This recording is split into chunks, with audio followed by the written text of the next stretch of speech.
Hey guys, what's up? I hope you're having a great day. Welcome back to the new story of r/relationship advice. Don't forget to subscribe and hit the bell icon for new future videos. Let's get started. Cheers. Stories in today's video. 1. I kicked my pregnant girlfriend out of my house when I found out the child wasn't mine too. My boyfriend cheated and showed me the pictures of the S**x ting and end day. My ex and I had been together for 2 years. It was rocky for the last couple months when she lost her job and just seemed to refuse to look for work, just living for free in my house, causing me to have to financially support us both. I also suspected she was cheating on me, and eventually I broke up with her and she left to live with her parents. A few weeks later she comes knocking on my door to let me know she's pregnant with my child. She was practically beaming with glee.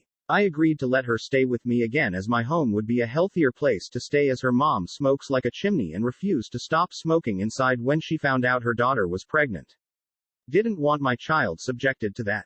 The one caveat to this arrangement being we would go in a couple weeks and get a paternity test done. She very happily agreed. Her reaction actually washed away some of the fears I had about her possibly cheating on me.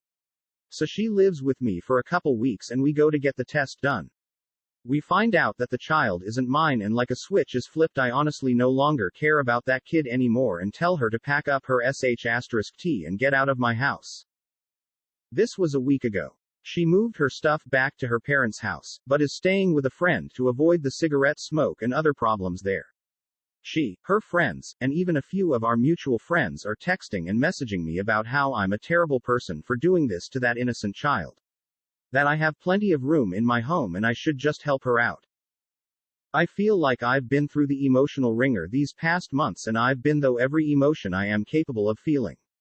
From realizing I was possibly a father to the betrayal when her cheating was confirmed, honestly I feel so emotionally raw, and sometimes I agree with them. That maybe I should take her back and just care for the kid. Was I unfair to this unborn child? Am I a total piece of sh*t for not wanting them in my home in this vulnerable time for them?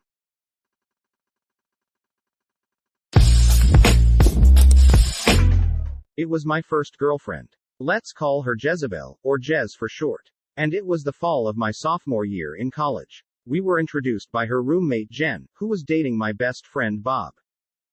The very first time I met Jez, I happened to have a bunch of scabs on my legs. I played softball almost every night during the summer, and I slid enough that my legs got pretty cut up because I wore shorts when I played. Within 20 minutes of meeting this girl, she asked me if she could pick at the scabs, which were healing by that point. I was a little grossed out, but also mystified that a girl was showing me any attention at all. I didn't let her, but we talked for a long while that day about other things.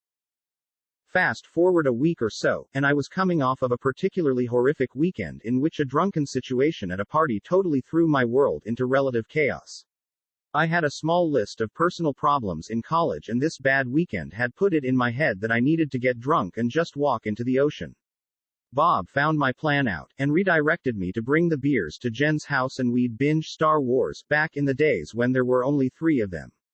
So we sat in his girlfriend's house and drank beers and watched the Star Wars saga. Jen came home in time to see the Death Star blow up. By the time Luke was on his way to Dagobah, Jez came home, and plopped down next to me and started drinking with us. By the time the Ewoks were trying to cook the heroes of the New Republic, Jen and Bob had retired to Jen's room. Jez told me she wanted me to sleep there because I had been drinking, and that it was okay because she had bunk beds. I agreed. We both ended up in the bottom bunk anyway, and that was my first time, because she pretty much just instantly jumped me when I got into bed with her. We dated for 3 months, and roughly 2 of them were spent yelling at each other. We fought a lot, over dumb things. But I always went back because I was too dumb to know any better and had never had success winning over a woman before. I didn't want to walk away from the first girl who ever showed actual interest in me. Every fight was inevitably followed by make up s*x anyway, so I just kept stumbling along behind her. So Christmas comes, and Jen's throwing a huge party at the house. Bob invites a buddy of his from high school named Ray, whom I had met about a year previously when Bob hosted a 4-man poker game at his parents' house. I'm working that afternoon, so I get to the party super late. I greet everyone warmly, and Jez comes bouncing over to me and gives me a quick hug before wandering off to get more booze. I greet Ray, who gives me an awkward handshake, and busies himself with a gin and tonic. I think nothing of it. And the party eventually winds down. I technically lived on campus, but I spent every night at Jez and Jen's place, so I was of a mind to spend the night there again, but Jez seemed irritated. I finally asked her if she wanted me to go back to my apartment on campus, but she said she wanted me to stay, so I did. Just before New Year's, she went home for winter break, just after she told me that she missed her period and thought she might be pregnant, even though she was on the pill. It is not 100% effective, you guys, no matter what she says. So she goes home for winter break, and never returned my calls, which grew more and more frantic without knowing what her status was. I called her on our 4-month anniversary, first-time boyfriends are so dumb, to say happy anniversary, so are you pregnant, and she informed me that we had broken up just after Christmas, despite the fact that we had x a couple of times after that. And then informed me that no, she had gotten her monthlies, like, a day after she told me she might be preggers. So there I was, disappointed that I no longer had a girlfriend and yet overjoyed that I no longer had that girlfriend, and that I wasn't trapped by a child with her. So what was so strange about that? Next time I saw Bob after New Year's, he told me that Ray had confessed to him after the party that Jez had invited him to sleep over, and that it was okay, because she had bunk beds, and that her plan was to jump on him just like she had jumped on me 3 months prior, even though she knew I was coming to the party just a few hours later and was spending the night as usual.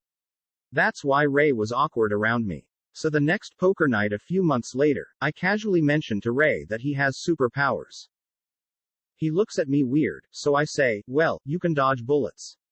He gets a super serious look on his face. I say to him, remember when my girlfriend tried to get you to sleep with her at the Christmas party? She's C King lunatic, you sure dodged a bullet that night, and started cracking up. That broke the tension between Ray and I. That was a fun game of poker played that night. My ex and I started dating in June 2015. I was 19 going to be 20 and he was 22. I met him at a very low point in my life and for a long time I thought he was a godsend and he had saved me. We were together for 3 years and 4 months and we broke up October 2018. There are several parts to this story, so bear with me. In the summer of 2017, I cheated on him.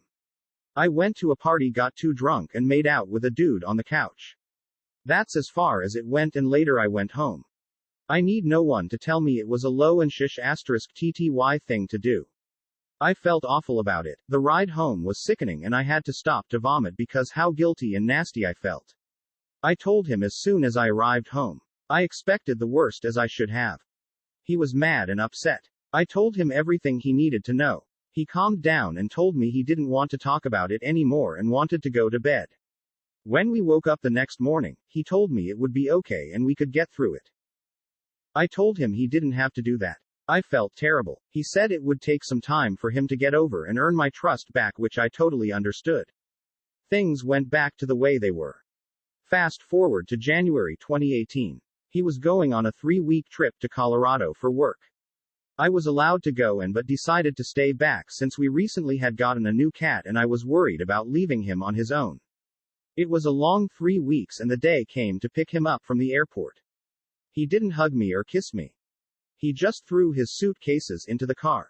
At the time, I thought maybe it was jet lag or he was tired.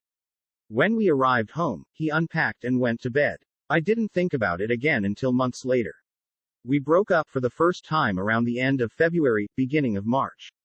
My relationship with him became controlling and manipulating, but not in an aggressive way. He played the victim anytime something would happen and everything was always my fault. He didn't drink and didn't smoke for personal reasons. He hated alcohol, parties and anything he didn't like, to say the least. In a completely respectful way, he was a square. Nothing wrong with that. I, on the other, was an old soul, free-spirited. I enjoyed a GL*SS of wine in the evening and occasionally smoked weed. When I wasn't working, I was gaming, reading, or at the gym. I had a curfew and I barely spent time with the one girlfriend that I had. He didn't like her and she didn't not enjoy his company. There was a clash in politics and they simply didn't get along. So in February I told him that we were growing into very different people. We didn't enjoy the same things and felt like roommates most of the time. I didn't want to resent him as I got older for settling and getting too comfortable too soon. It was a heartbreaking conversation, but we both understood. We separated and I slept on the couch until my new apartment would be available. I went out with friends, met new people and worked. I enjoyed life. Nearing the time to move into my new apartment, I panicked. I'd never lived on my own before. I was terrified. In April, I was relieved when he messaged me and asked if we could meet up and talk. He wanted to get back together and that he was sorry for how he treated me. I called my landlord and told her I wasn't taking the apartment and that I understood I wasn't getting the deposit back. I lied and told myself that this is what I wanted and that things would be okay. One night, I got a text from his ex-girlfriend while he was playing hockey. She informed me that he had been messaging her and was even so kind to send me screenshots asking her for S*X and BJS. I lost it. I called him and left him voicemails and text messages. I couldn't believe what I saw. I had a complete mental breakdown and was placed in the hospital under a 72-hour watch. He admitted to everything and I asked him if there was anything else I needed to know. I would ask him this many times later on, in which he would always reply, "No babe, that's it." She called me the following morning and told me that not only was he texting her but he had an email that I knew nothing about. I was able to log into it after a couple tries and found picture after picture, video after video, dating back a year and a half of him f***C king girls in our bed, our house and in our car. On top of that I found email threads from girls and guys he was having conversations with. I scrolled until I could no longer see from the tears in my eyes. He was not there with me at the time. He had went home after I was admitted and said he would see me in the morning. I don't know how many messages I sent or how many voicemails I left. He called me on his way to the hospital. I told him I would talk to him when he got there. We talked and cried about everything when he arrived. He told me he had unresolved issues from his childhood that led him to do such things. He told me he didn't know why he did those things and that he was sorry. I did the only thing I thought I could. I forgave him and told him we'd get through it. I again asked him if there was anything else that I needed to know. Again he replied with no. After being under a 72-hour watch, I was discharged and taken to a rehabilitation, mental evaluation clinic where I felt violated, alone and tortured for 4 days. I had to be given drugs to sleep because I could not close my eyes without losing my sh*t. We called each other and spoke every day. Those were some of the longest days. It was terrifying. After spending what felt like an eternity in there, the psychiatrist deemed me able to go home. When he came to pick me up, he had bought me flowers and a card. Even bought me a pack of cigarettes so I could have one when I got out. We had a long talk the car ride home and we told each other we could still work this out. We just had to be honest with each other.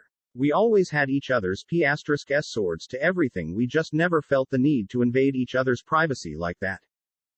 We lasted until August when he stopped being transparent and changed all his p*s swords.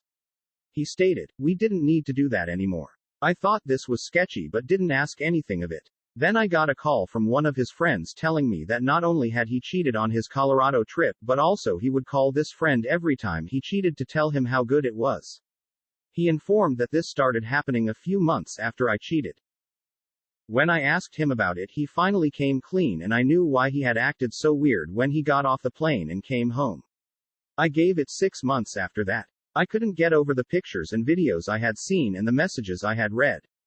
I felt I deserved it because I had been unfaithful, but I came clean right after it happened. I didn't hide it in emails and didn't tell my ex or my friend. It made me sick to my stomach. I ended it in October. In the end, we were not bad people, we just made bad decisions. It was a mutual breakup. We grew into very different people the 3 years we were together. We both still talk sometimes to catch up and we both are very happy in life.